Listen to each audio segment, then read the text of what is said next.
Les marchés avec CMC Markets, trading de CFD sur action, Forex et indices.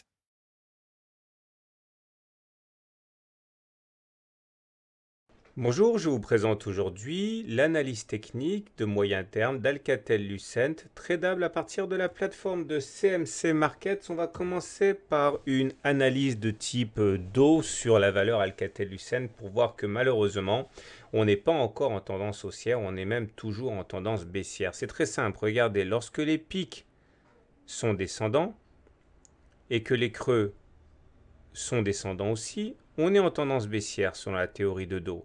Et lorsque les pics deviennent ascendants et les creux également, on est en tendance haussière. Vous pouvez constater que depuis 2014, les pics sont bien descendants, de même que les creux. Donc malgré les belles performances d'Alcatel-Lucent depuis quelques temps, on demeure toujours en tendance baissière. Et tant qu'on n'aura pas globalement dépassé la zone des 3 euros ici, eh bien on sera en tendance baissière. Effectivement, si on arrivait à dépasser la zone des 3 euros, on se retrouverait à nouveau dans une situation où les pics seraient ascendants, resterait plus qu'à faire des creux ascendants également et on rebasculerait en tendance haussière avec pourquoi pas en trame, en ligne de mire, hein, une progression aussi impressionnante qu'on a pu avoir en 2012-2013. Mais pour l'instant, on comprend bien que la zone des 3 euros est absolument cruciale. Si on analyse maintenant de manière purement chartiste Alcatel-Lucent, on voit que nous sommes à l'intérieur d'un vaste biseau d'élargissement descendant. Nous sommes bien ici en unité hebdomadaire, hein. Chaque bougie correspond à une semaine de cotation.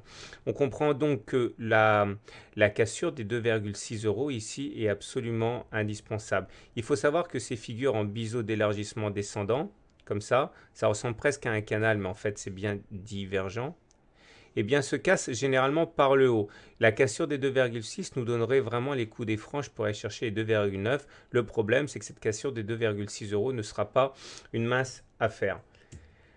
Ensuite, l'analyse purement Ichimoku d'Alcatel-Lucent nous montre que là, par contre, nous sommes en tendance neutre. Regardez, ceci est le nuage.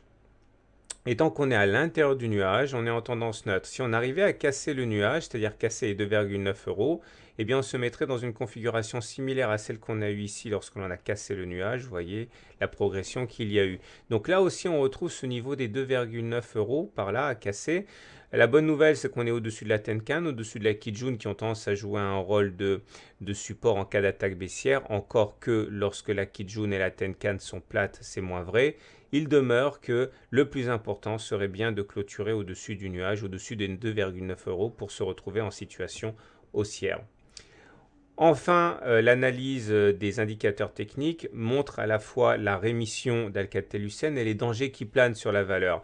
On voit que le MACD est vraiment un souffle de croiser son signal à la hausse. Il arrivait à le croiser à la hausse. Ça, c'est ce qui s'est passé en juin 2013. Eh bien, regardez la hausse qu'il y a eu. Pour l'instant, on est toujours en dessous, mais on se bat pour croiser le MACD à la hausse.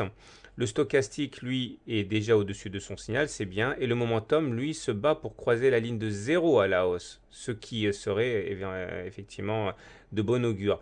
Malheureusement, au niveau des indicateurs techniques, pour l'instant, ce n'est que de la science-fiction. Le MACD demeure toujours en dessous de son signal et le momentum demeure toujours en dessous de 0. Donc on n'a pas cette impulsion haussière. Et puis en plus, j'ai envie de dire, il y a une divergence baissière cachée qui m'inquiète. La divergence baissière cachée, c'est lorsque les cours ne font pas de plus haut, alors que le stochastique, lui, fait un plus haut. Donc plus haut sur le stochastique,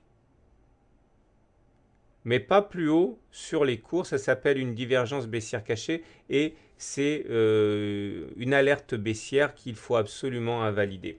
Donc, pour faire simple et pour schématiser, la tendance n'est pas haussière malgré la hausse à laquelle on a pu assister. Pour basculer en tendance haussière, il faudrait dans un premier temps passer au-dessus de 2,6 euros, ce qui permettrait de casser le biseau descendant à la hausse et qui laisserait un boulevard pour aller chercher 2,9 euros. Et puis ça sera surtout après les 2,9 et les 3 euros qu'il faudrait passer pour pouvoir s'ouvrir un potentiel haussier conséquent. Pour l'instant, nous n'y sommes pas.